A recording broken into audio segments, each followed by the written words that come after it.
Great, let's make a pile of possibilities. Realistically, 8 books are being read. That seems to be the high bar.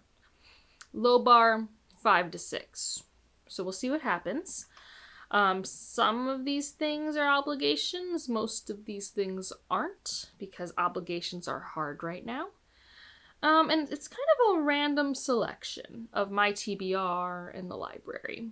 So let's get into it. I guess starting on top, a book I really didn't anticipate to be on this TBR, but although I'm unsure if I'm doing Herked 3.0, because life's lifing, and I don't know if I've got it in me, and like, the challenges are a little like specific in ways that are not as easy for me, and don't align a lot with like my personal challenges, but they do have side quests, and this month was to read something with blood on the cover, and I do own this book called Maria the Wanted, and there's a blood here. It's a vampire book.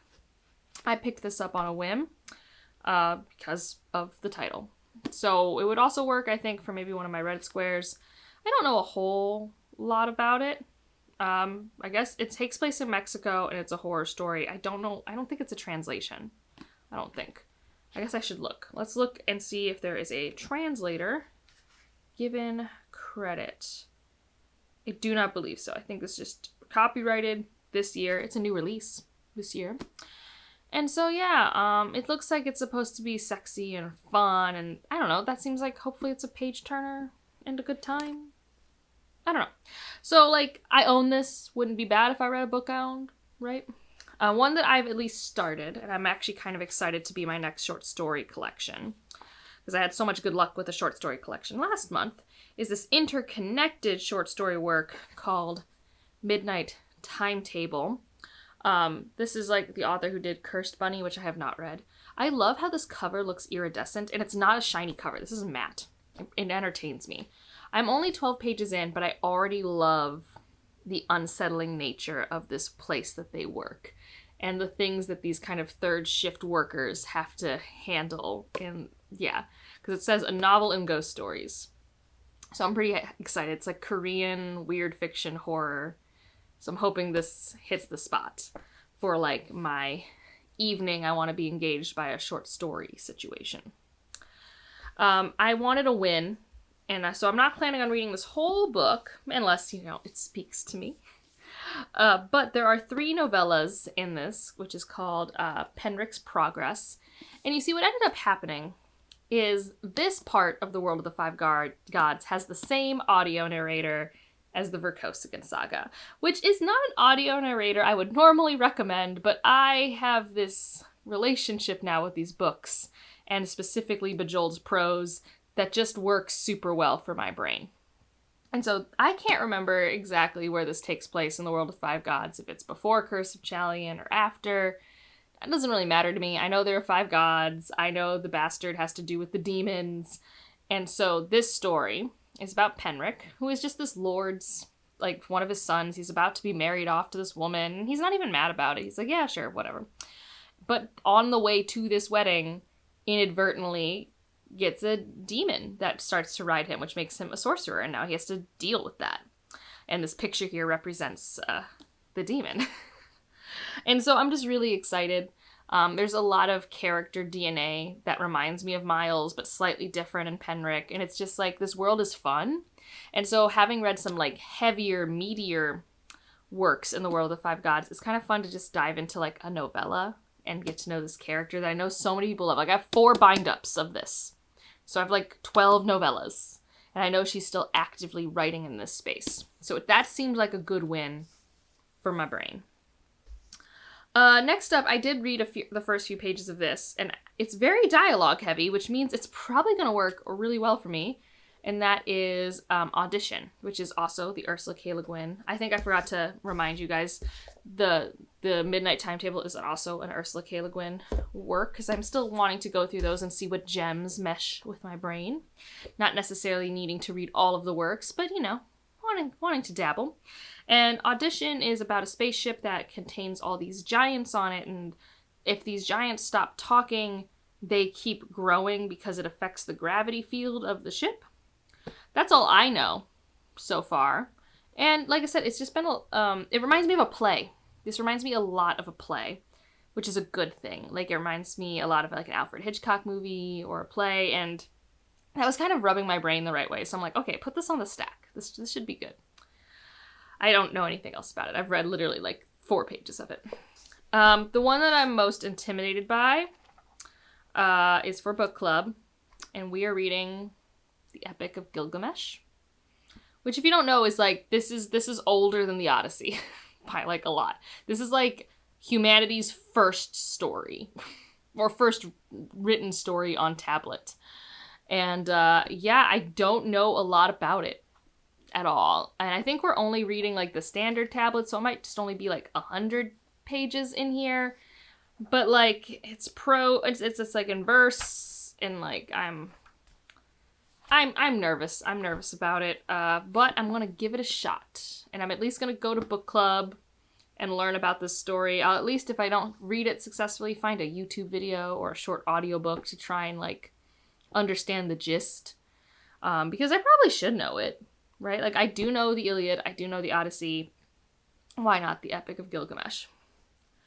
And then another one I'm in the middle of, and actually I'm much further along now. I'll talk about it more in my Friday reads and all that jazz, but I am reading, I think I'm about this far, Notes from a Regicide, another Ursula K. Le Guin award in fiction book. This is a story, I mean, it's basically a book written by our main character, our main narrator, Griffin, who is a trans man who was adopted by this trans couple, Eton and Sefer, and it's kind of a futuristic, dystopian adjacent world. It doesn't necessarily feel that way. It's very easy to pick this up and think you're not in a future time. And also there are, like, different government systems and things like that. But it's primarily about what his parents did in this place called Stevensport. And also his coming of age as a trans man and getting to be taken in by these people. There is on-page parental abuse, not by the adoptive parents, but by a birth parent, so just know that. But if you want a trans sci-fi work, I think originally I thought this would work for the hard mode for Reddit Bingo. I no longer believe it does, but I'm still gonna read it.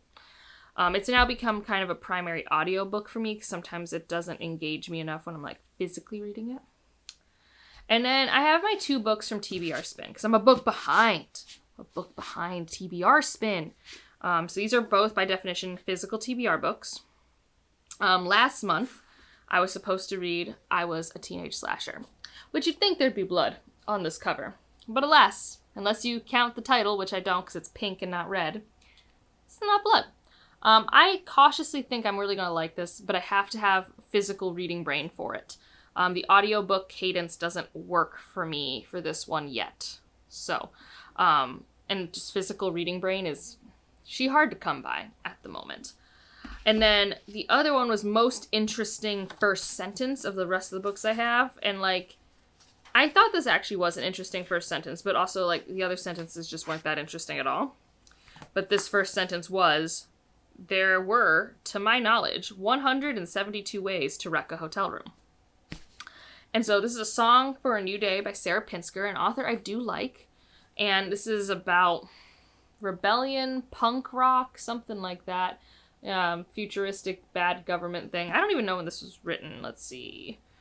This was written 2019 was when it was published. So, yeah, probably written in response to the 2016 election, bare minimum, and the other states of the world.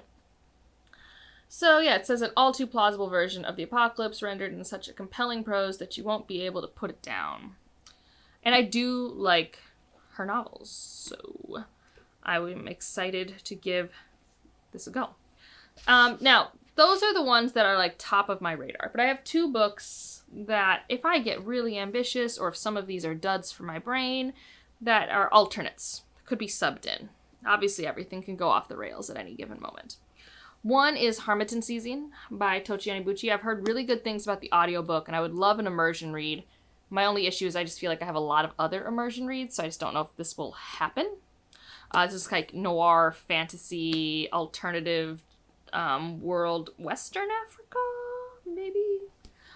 So I'm really curious about this one. I know a lot of people who've had really good luck with this, especially with the audiobooks. So I do want to, give it a go. I mean, ideally would be fantastic to try and read it before the Ignite Awards closes. I don't know if that'll happen. And even then, I don't know if this would beat Buffalo Hunter Hunter for me, realistically.